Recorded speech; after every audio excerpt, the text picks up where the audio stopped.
Oi, gente. Eu vou compartilhar com vocês a minha experiência e a minha jornada, né?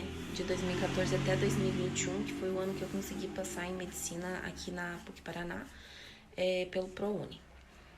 E eu vou falar como que foi a forma que eu estudei e vou mostrar as minhas notas e falar mais ou menos a quantidade de acertos que eu tive em cada ano, né? Não vou lembrar especificamente de cada matéria, a quantidade de acertos de cada matéria em todos os anos, mas eu tenho uma noção, assim, de quantos eu acertei no geral. Então tá. Em 2014, eu terminei o ensino médio e nesse ano, então no terceirão, eu fiz da metade do ano pro final um cursinho muito bom aqui de Curitiba que se chama Positivo. Mesmo que ele fosse bom, pra mim não foi muito bem aproveitado porque eu não tinha uma base suficiente, sabe? Então o problema era comigo. Então, obviamente, em 2014 eu não passei tanto no vestibular tradicional, que é o UFPR aqui, né, em Curitiba, tanto pelo Enem, através do SISU, né? Não consegui passar. Então, em 2015 eu falei, bom, eu preciso de uma base sólida para eu conseguir levar a sério os estudos, né? E foi isso que eu fiz. Certo. Então, assim, em 2015 eu fui atrás dessa base e, por exemplo, eu estudei pelo canal do Ferreto Matemática Básica.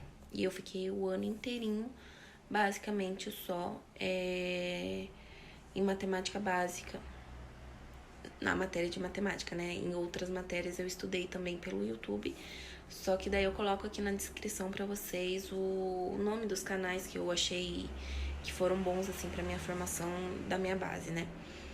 E embora eu tenha ficado feliz, assim, com minha evolução, eu vou mostrar aqui a nota pra vocês em relação a 2014 e 2015, eu não foi uma nota suficiente pra passar, né?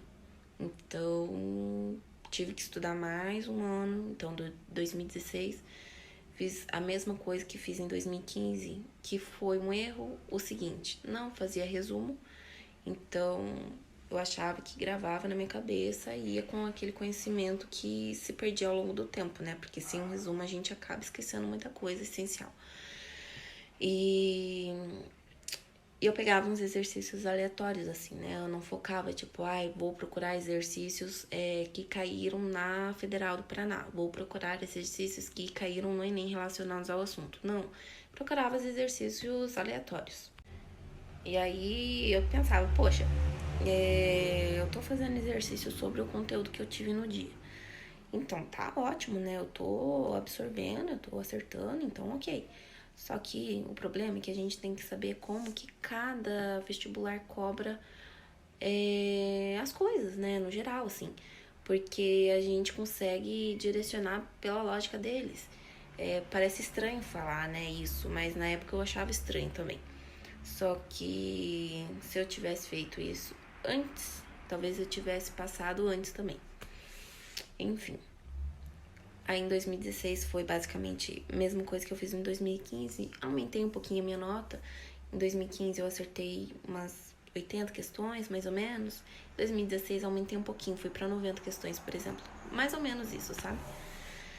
E aí, em 2016, eu tava com aquela angústia, porque eu não estudava numa faculdade, eu não trabalhava, não fazia nada, eu só ficava em casa estudando.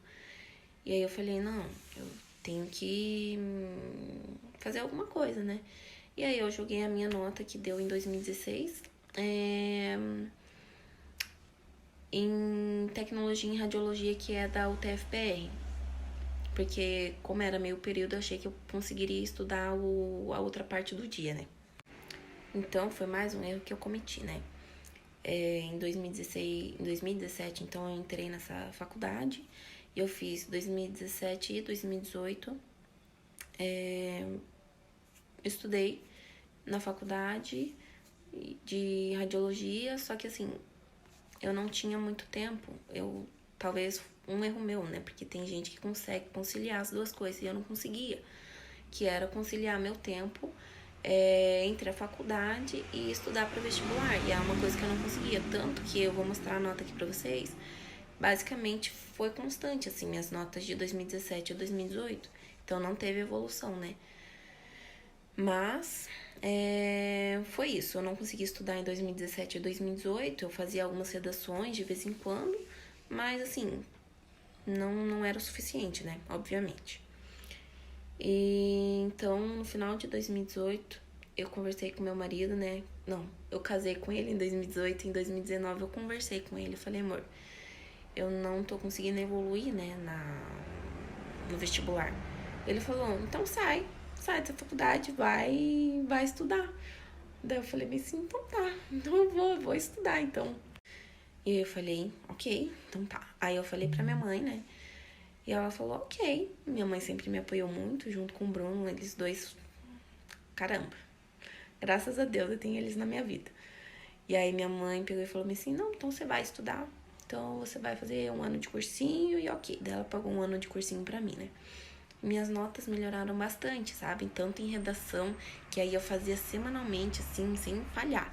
Fazia semanalmente, e os corretores do cursinho eram muito bons. Eu aprendi muito, tinha simulado a cada 2 semanas do Enem. Era um cursinho muito bom, assim, sabe? E aí eu fazia exercício e era focado pra federal e focado pro Enem.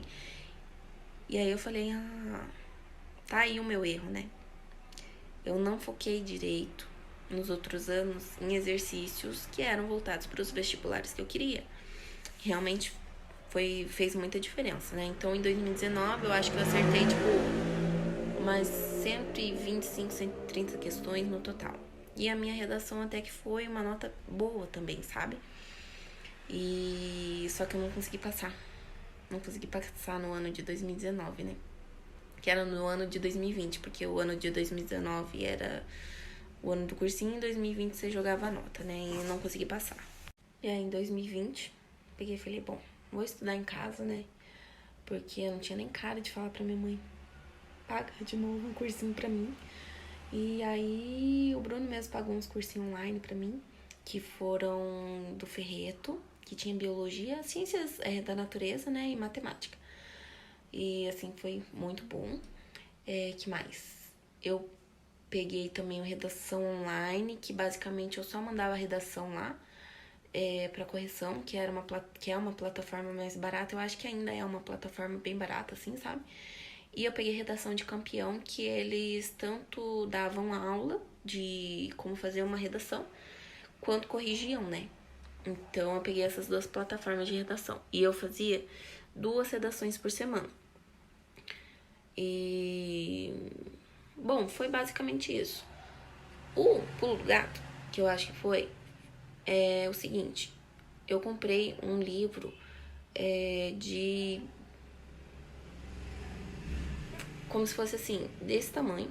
Como se fosse, não, ele era dessa grossura. E tinha questões do Enem de 2009 até 2019. Ou 2008 até 2018, não me lembro. Então, assim, 10 anos só de questões de Enem. E eu peguei aquele livro no começo do ano e fui até o final do ano só resolvendo questões. Assisti a aula, né, dessas plataformas que eu falei pra vocês. Mas, assim, português foi com Deus. Só questões. Que eu já tinha estudado bastante, assim, sabe? Gramática e tal, coisa que não cai muito no Enem, né? Enfim, história e tal, história online. As outras coisas do Ferreto, fazia as questões tanto da plataforma do Ferreto, dessas matérias que eram dadas, né, na plataforma, quanto desse livro. Então, assim, eu resolvi praticamente todas as questões do livro. E quando eu não entendia uma questão, principalmente de matemática, física, eu ia no YouTube e jogava a questão e via como que eles resolviam. Então, primeiro eu tentava fazer, quando eu errava, eu tentava fazer de novo, e se eu não acertasse, eu ia no YouTube e via como que eles tinham feito a questão. Tanto em matemática, quanto em português, história, geografia, em todas. Errei e ia pro YouTube ver. Ou Braille, sabe? Tem essa plataforma também que eles explicam, dão as respostas das questões. É muito bom esse site também, né? E foi assim que eu fiz esse ano. E aí, finalmente, eu consegui passar. Então, em 2019 eu acertei mais ou menos umas 130 questões. Em 2020 eu acertei mais ou menos umas 150. E assim, eu acertei em ciências humanas umas 40 questões. Matemática eu acertei 39. Português eu acertei umas 33, 35. E ciências da natureza eu acertei umas 33 também.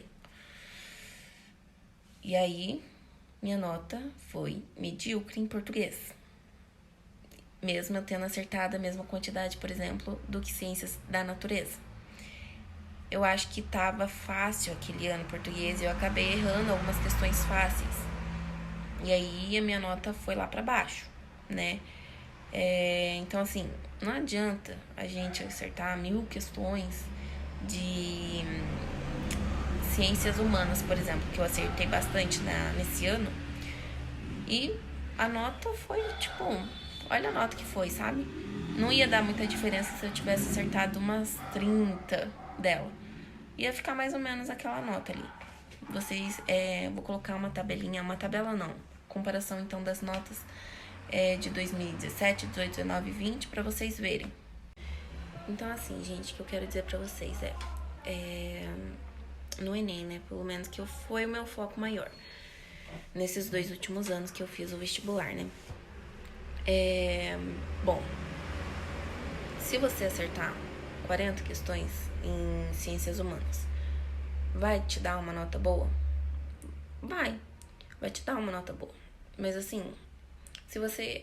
eu acertei 40 questões e tirei 711. Se eu tivesse acertado 33, por exemplo, minha nota não ia mudar muita coisa, não. Só que assim, matemática, acertei 30 e 39, 38 e 39. E me deu essa nota que vocês estão vendo aí.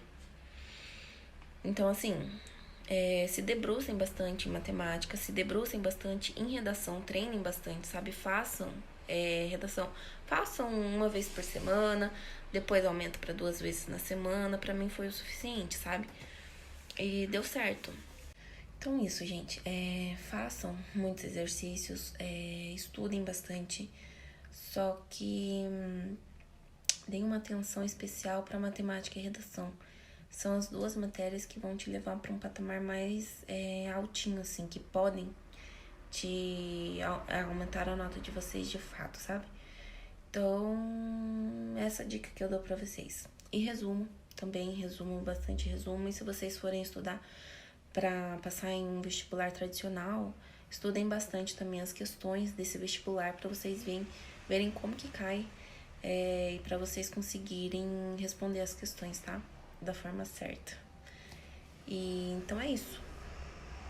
Espero que eu tenha ajudado, que vocês façam um bom vestibular, que dê tudo certo e que eu tenha ajudado vocês de alguma forma. E é isso, tá? E, gente, não esqueçam também de... Eu sei que é corrido, é muita coisa, mas não esqueçam de estudar coisas que realmente importam também durante a preparação para o vestibular, né? Que nem eu tava vendo um psiquiatra falando esses dias, ele falou bem assim, que as 3 coisas que mais importam na nossa vida são a nossa fé, a educação dos nossos filhos e o nosso casamento. E a gente não estuda para nenhuma das 3, né? Então, tanto que no final da vida, ele disse que nunca, e ele trabalhava em UTI, né? E ele nunca viu alguém reclamando de querer ter tido mais dinheiro durante sua vida, por exemplo. Mas sempre tinha tristeza por parte da fala dos pacientes que estavam no leito de morte, falando que poderia ter passado mais tempo com a família, que poderia ter se dedicado mais a Deus. Então, pesado, né? Ele falou essas coisas e eu falei, poxa, pesado mesmo. E a gente tem que saber essas coisas que são importantes também, né? Eu não sei qual é a fé de vocês, mas é bom a gente sempre ter essa visão mais pro alto também, né? E é isso. Tchau!